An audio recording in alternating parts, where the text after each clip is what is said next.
Watson has placed a sign-in sheet there, and we're actually going to go ahead and get started. It's 9:15. Today, myself, Ms. Eubanks, Ms. Watson. And I am Miss Watson. All right, we will be presenting you guys with analyzing student growth. This is our second portion of our MAP teacher leader professional learning. So we're doing our re-delivery on that part. The first presentation that we did with you guys was pretty wealthy as far as the information. Today is much more concise. However, it's still just as valuable as the information that we gave you prior to that. So the portions that myself and Ms. Watson will be focusing on today, the main portions are the student quadrant graphs. So the student progress, academic progress, and Ms. Watson will also focus on setting goals for the students. Before we actually hop into that information, because since I am a math person, graphs, tables, diagrams, I'm pretty familiar with, but that's not the case for everyone else. So actually, we're gonna do a little icebreaker type thing here. So I'm gonna share my screen and get you guys to contribute to something really quickly. Let me share this different.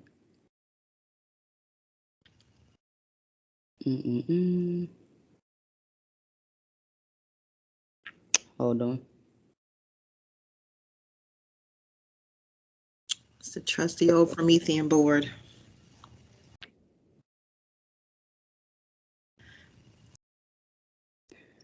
All right. Does everyone see my screen? Yeah, I can see it. You have a map there.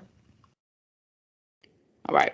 So now clearly in this day and age, if we were traveling or going somewhere, most of us would not take out a map. Typically, we have our GPS. We type in the address into a phone, and we go from there. But humor me for a moment. I want you guys to imagine that you live in Atlanta, and you with your family, and you guys want to take a little vacation. You guys want to go to Virginia Beach. Okay, so we're going to use this map here. And traveling to Virginia Beach, you're going to need to know your direction, exactly how to get there, and what progress you're making along the way for your trip. So if I'm here and we're here with this green triangle here in Atlanta, vertically, which direction is Virginia?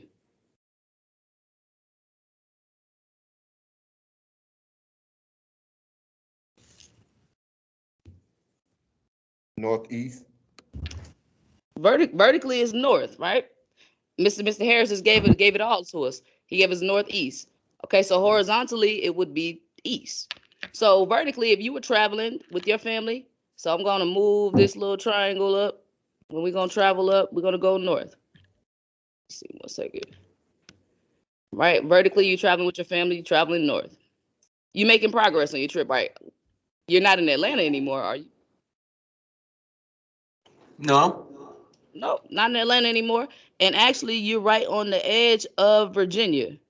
But would this destination be satisfactory as far as your progress? You're in Virginia.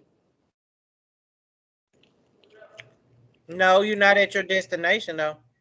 I'm not at my destination because you're right, Miss Bell, because my destination requires something else. Like Mr. Harris said, I also have to go east. So we travel in our car, we go east. Now we've made it to Virginia Beach. So we had to, and even though we made progress out of Georgia, we made it out of Atlanta, and we got to Virginia. That's all great. But the main goal or the majority of the purpose of our trip was to get to Virginia Beach. And in doing so, we had to travel northeast. And I'm not saying this in a way that like you guys don't understand the map. I'm bringing this to you because I'm going to explain the next graph that you guys are going to see, but it follows this same concept as far as our students and what they do in our classrooms and how we can actually visualize their growth from the graphs that I'm going to show you next. Okay. So I'm going to show you the next screen. If you guys have access that you've already signed into your map platform, that would be great. If not, you can follow along with what you see on my screen. So on my map screen here, we're going to go and view reports. So you click on view reports and then map growth reports.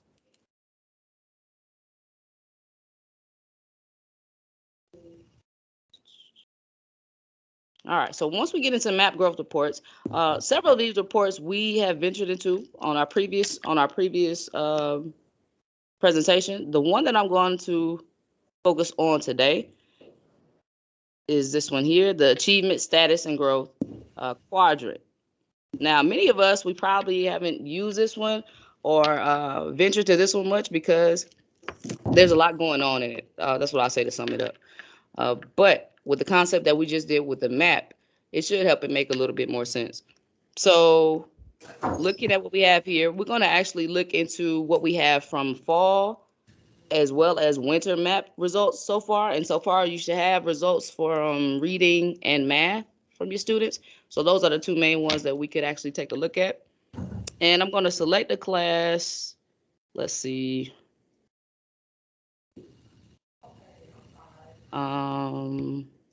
I'll select my 6th period. Here it says the comparison. So we're comparing our information. You can compare it from fall 21. So that's last fall. At that time, those students were in a previous grade. Well, both times in winter from 21 as well, they were in previous grade. So I'm going to stick with fall.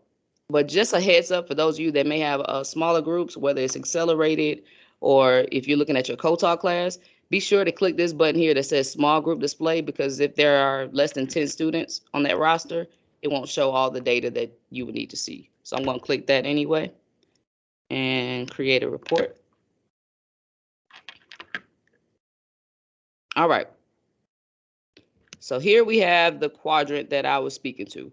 What I want to do is I'm going to limit the subject areas just so it's not so confusing. So I'm going to limit it just to math so we can see what we're dealing with here. And let me make sure this is the roster that I'm comparing. All right. So this is 17 students from my 6th period class. This is math only. In comparison to what we just did with that map for traveling out of town, the same concept happened here. In order to best understand what this graph means and how you can actually gauge your students' achievement as well as their growth, basically, when we started in Atlanta, that's the same place your students started here at 0, 0 at the beginning of the year. So your students started here at 0, 0. When they move up, and this is what I'll explain. Let me see if I can share that. I'll do it this way. 1 second, y'all. So I know some of us are visual. Let me see if I can add an arrow.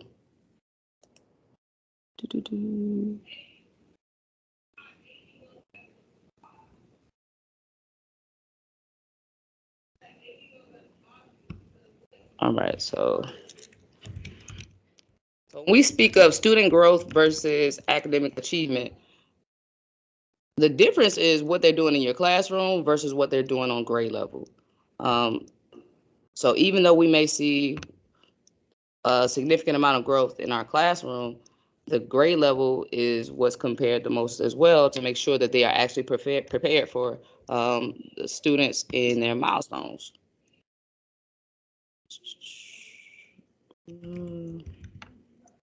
All right. So let me do this.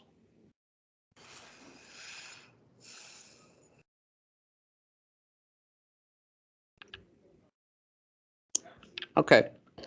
So if I annotate over here, as the students grow on this side, as they grow upward, this is their growth in your classroom. Okay, so this is how well they're doing in your classroom. This is their classroom growth. As they grow horizontally, this is their grade level growth. So if I look at this model of my students here, and like I said, imagine that they started at 0, 0. They all started in this bottom corner down here. And now after this assessment, this is just math. This is where my students have landed. According to Georgia standards, students are on grade level if they've reached this 60 mark, this 60% mark. So this down here represents grade level. For anyone that's just joining, this is the grade level.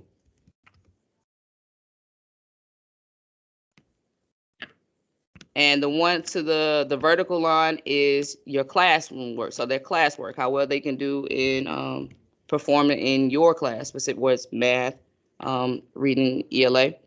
So I'll put this one over here.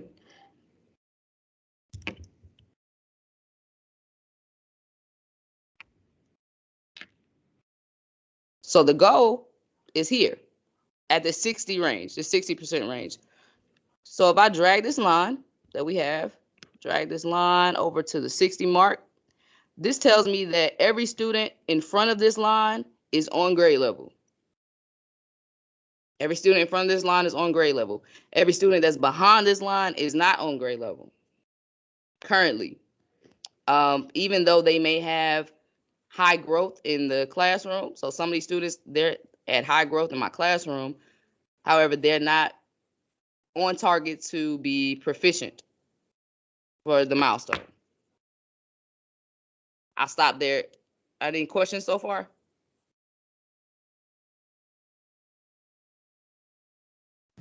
So I was in a conference, I'm so sorry, just to get to this particular report. I know it's achievement status and growth. What did you click on to get here? Okay, so on the main part of the map screen, on the left side where it says view reports, Right. click there, and then you click map reports. Okay. And you scroll all the way down and you'll see the achievement status quadrant. Okay. Thank you. All right, no problem. No problem. So if we look into this as a teacher, I'm looking at my students, and here I have these students. Actually, this is real life, because these students do very well in my class. Caleb, Dekeitha, Rebecca are all very solid students. So me seeing them at this level of high growth isn't surprising for me. But it is surprising that that's not considered for them to be on grade level. As close as they are close. So this range here gives me more clarity of what to prepare them for when we get into our more in-depth graph types. But just from a glance, you can see automatically these students that would be considered, oh, that's my go-to student, or this student, they do all their work, they do well on the quizzes, and that's wonderful. But in this testing, and sometimes it may just be that some students just get test anxiety, because that is a real thing. But at this point, we still have to be able to get through that barrier to actually help them progress. And like I said, this is my real roster, so my real class. So these are students that I really will be working with this year. Currently, I have 3 students, these 3 students here, that are on grade level. However, they're showing very low growth in the content for my classroom, but they're on grade level as far as a milestone or a map assessment would see it. So this breaks down any misconceptions that you may have about our students when we have this this notion of, yeah, so-and-so can do this, or so-and-so can do that. This go ahead and clears it up for us. This also is a way of helping you realize who you can reach and what amount of time you have to reach them. So if I look back behind this 60 mark, and I see, of course, these 3 students, Kashindi, and students here, basically probably to the 40% mark. I believe at this point, we're almost in February, that I would have time. I would have time to work with these students to get them to successfully at grade level for proficiency. Now, the students that I have here, where we're looking at the 10%, 15% range, for one, as a teacher, I wouldn't put so much pressure on the student to have such high gains and high growth when obviously I see where they're starting from. But that doesn't mean that they can't progress a band or, from beginning to developing. However, I wouldn't put the pressure on them to jump from a 10% or 15% all the way to 60, 65%, because that wouldn't be a realistic expectation of my students. Questions? Is everybody understanding the graph?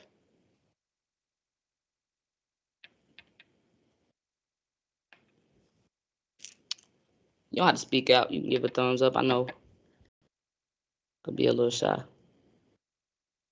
Hold on a minute. I'm listening to y'all. Have a question right now. Okay. You know I'll ask if I have one. I do. It's perfectly fine. So the bottom half, now this is for the graph itself is for the visual people. As we scroll down, the bottom half of this data, and I'll clear this off.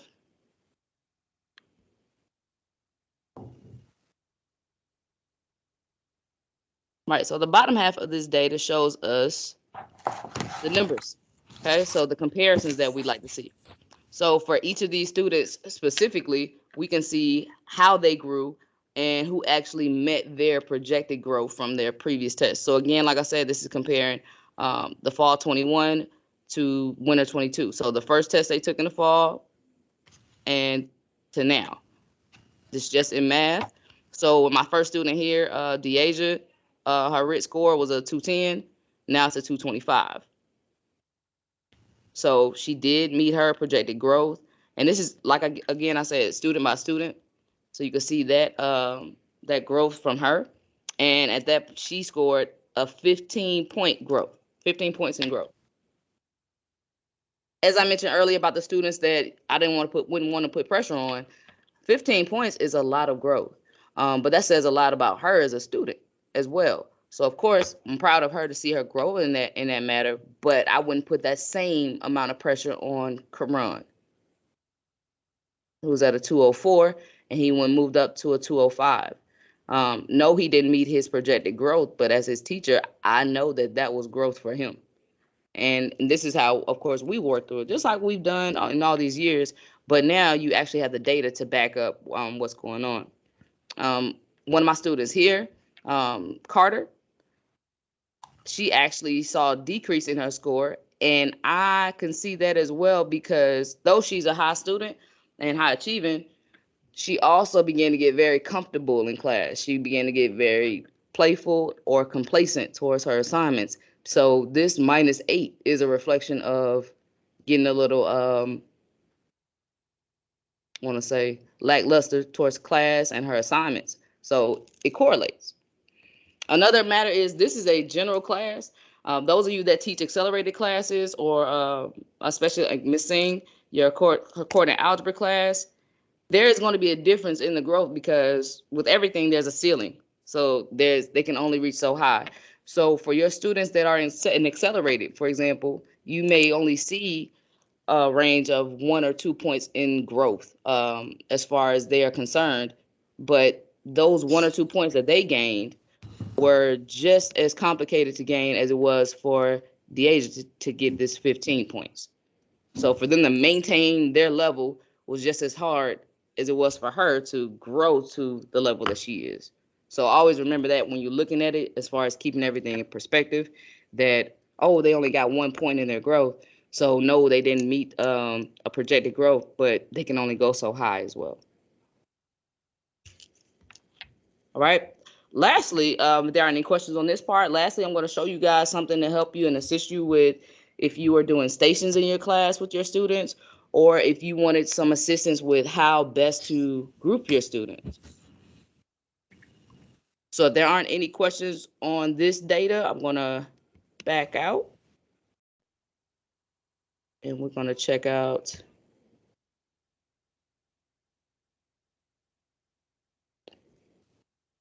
one more format. Right, this one is the class breakdown that most of you are already probably used to, but this will be most beneficial to you guys.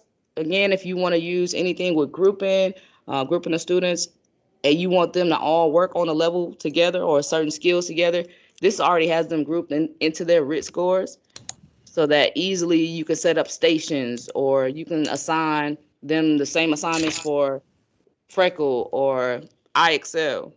So if I go and select, I'll select the same class, so we'll keep it consistent.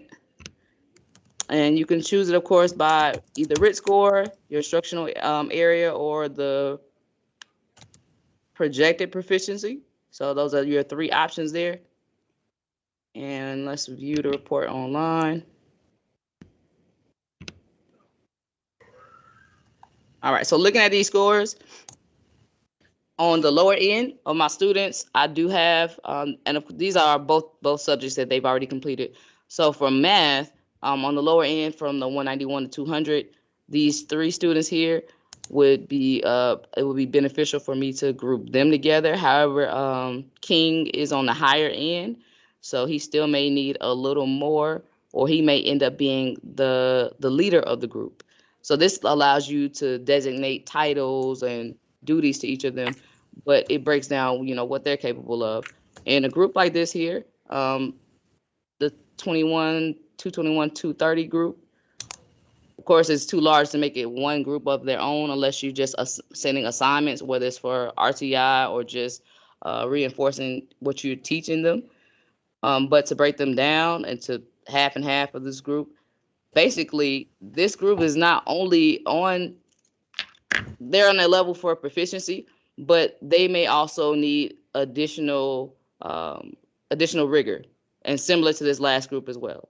So this breaks down everything for you. Like I said, you wouldn't have to keep your students in these groups, but if, say for example, you were doing one of those targeted days, this would go ahead and lay out the students specifically for you.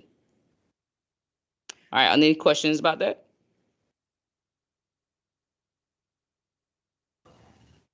All right. I'm going to turn it over now to Ms. Watson, and she's going to take you guys on the second half of our information. So I'll stop presenting. Okay. Thank you. I'm going to go ahead and share my screen, and hopefully I haven't been logged out, because these new Dells will log us out immediately. All right. I hope I'm sharing. Yes, I see your screen. Okay, great. Try to move this out of the way. I want to move it out of the way, but okay, well, let me just go ahead and minimize it a little bit. Nope. All right, there we go. It went away. Okay, so I'm in the map platform, and I'm going to show you another report that you can use. So we've seen all this information that Ms. Eubanks has shared. You got your information. You are interpreting your data. You're grouping. So at some point, we have to have a data talk with the students. And there is a report that we can use to sit down with the students that gives us a nice bird's eye view, something that they can easily interpret when it comes to their MAP scores. And that report is called the Student Goal Setting Worksheet. So I'm going to click on that. And you can select all your classes, or you can just select one class. I'm going to select my 5th period class. And then it checks all of the students. I want to see all of the students unless they haven't taken the test yet. And then you specify which piece of data you want to see, which test you want to see. We've all taken the reading, so we can look at reading. We've taken the math, so we'll look at math as well. I'm just going to specify just math K through 12. And then I'm going to specify just reading. And I'm going to turn the science off. Then I would have to just create a PDF report. And it does take a while for it to come up. It takes a while for it to process. But I had already done one earlier this morning for that class. So I'm just going to go ahead and download it. And there you are. You have your student goal setting worksheets. Now, more than one student's worksheet is on here. You have the whole class. There are 32 pages. But I just want to tell you what this would do for the students. So I'll call my first student over and she'll come over either with her trusty I am accountable form, or we can use the electronic forms. Either way you like to use it. Some people like to print it out so the student can hold on to it, or we can use the electronic form that Miss Johnson sent us. And if anybody needs that, again, I can send it to you. So she'd come over and we would look at her data. So Miss Dumbbell, and I would just talk to her about her performance. So we're looking at the growth. This is a growth report, letting us see how she did in the fall, and then how she is currently doing, how she did on the current winter test. Her projected RIT was 204. She did reach it overall. Overall, she reached it. That's where the line is. That line shows her projection, and she reached that. But the good thing about this report is that it gives us, this is math, by the way, this is math. And I can see her reading as well. So let's look at reading. Her projected growth here was 195 and she exceeded it. She got a 199 as far as growth. But the good thing about this report is I can sit down with Dumbbell and I can say, in this area of statistics and probability, you were here at this range, 183 to 195, and then you grew 198 to 210. That's your range now.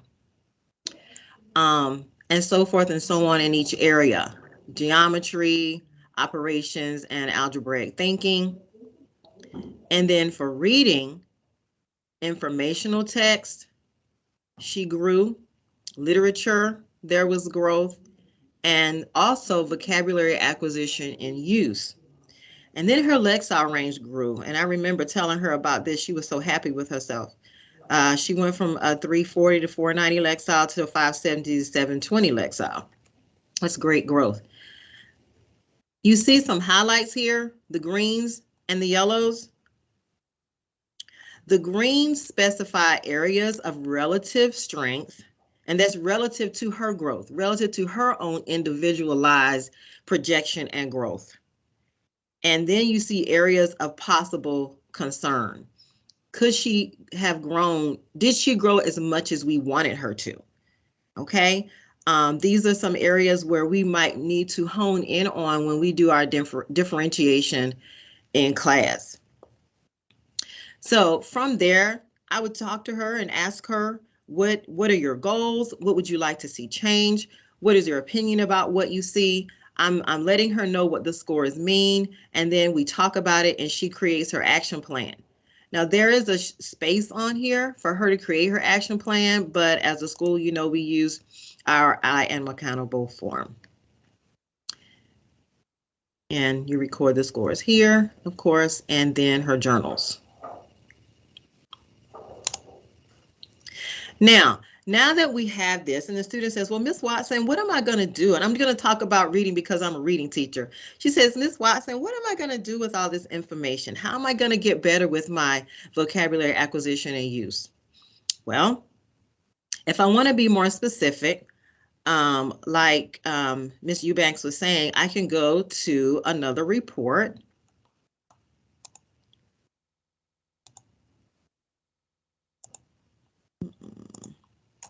Go to another report, and it will let me know specifically what she needs. I can go to my learning continuum. We talk about that quite a bit.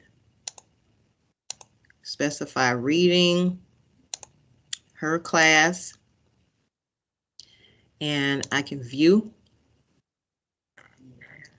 Uh-oh, wrong subject. Go back.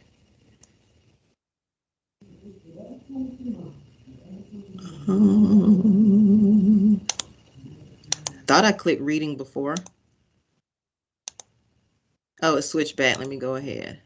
All right, so there we go. So vocabulary acquisition, where does she fall? Find dumbbell, and with whom she groups as well. If I can, there she is. So when I do my small groups, I see that dumbbell, Taskeen, Tang, and Sing can be in the same group, and specifically the skills that they need to work on. So now what? What can I do? What tools can I use to help teach my students? There are two tools that I like to go to. This is not a Freckle PL or an IXL PL, but it's just a quick place to go to help your students with those specific skills that you see on the learning continuum. So maybe today, dumbbell, with my, let's say I'm in ELT class and I'm having my RTI day that the school does set aside for us. If she needs work in any of these strategies, any of these skills, let me go to writing strategies or vocabulary where we were looking. Vocabulary, I can give her a lesson that the learning continuum suggests that I give her and her group. Same thing in Freckle. Her ELA practice, I would go to word study and let her do some practice there. This is the student view on Freckle, by the way. Are there any questions about what to do with this this report?